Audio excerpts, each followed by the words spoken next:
Kamusta? Gusto kitang batiin dahil napao mo na siya o inaya ka na niya sa inyong unang date. Alam natin na medyo nakakakaba ang unang date kaya dapat maging handa at kailangang maging perfect o near perfect para siguradong may susunod pa.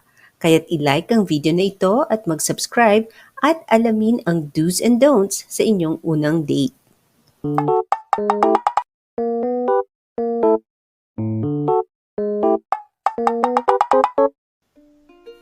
Sa panahon ngayon, hindi na bago ang ideya na parehong pwedeng mag-aya ng unang date ang lalaki at babae.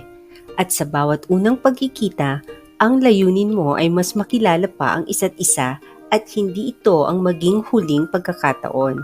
Kaya't mahalaga na alamin ang mga practical na tips na ito para may kasunod pang pagkikita.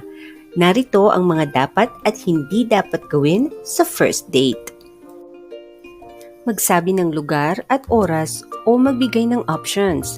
Halimbawa, okay ba sa'yo ang dinner sa bukas ng alas? Huwag tanungin ng anong gusto mong gawin o saan mo gustong magkita. Mag-message ilang oras bago ang date. Kailangan mag-confirm kahit simpleng see you later.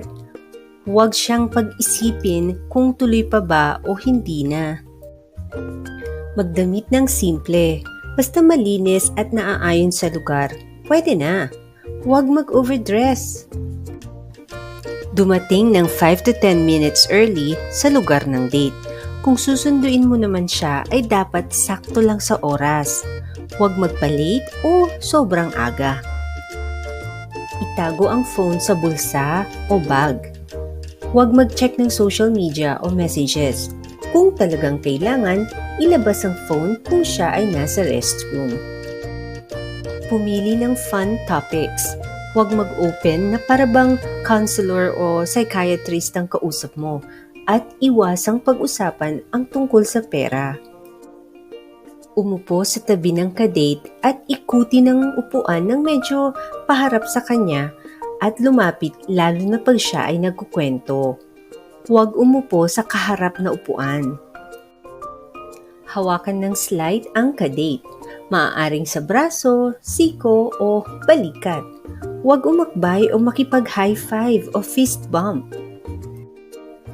Ikaw ang magbayad. Sa unang date, mahalaga pa rin na ang nagyaya ang magbayad. Magdala ng extra. Huwag nang ipagpilitan na makipaghati sa bayad lalo na kung pakiramdam mo ay may susunod na date naman. Sa susunod na location na lang mag-offer or sa next date.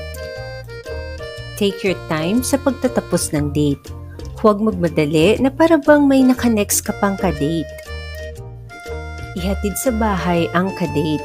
Huwag pasakayin lang o ihatid sa malapit na kanto o sakayan.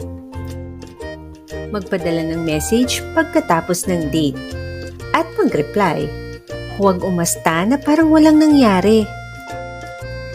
At be patient sa susunod na mangyayari.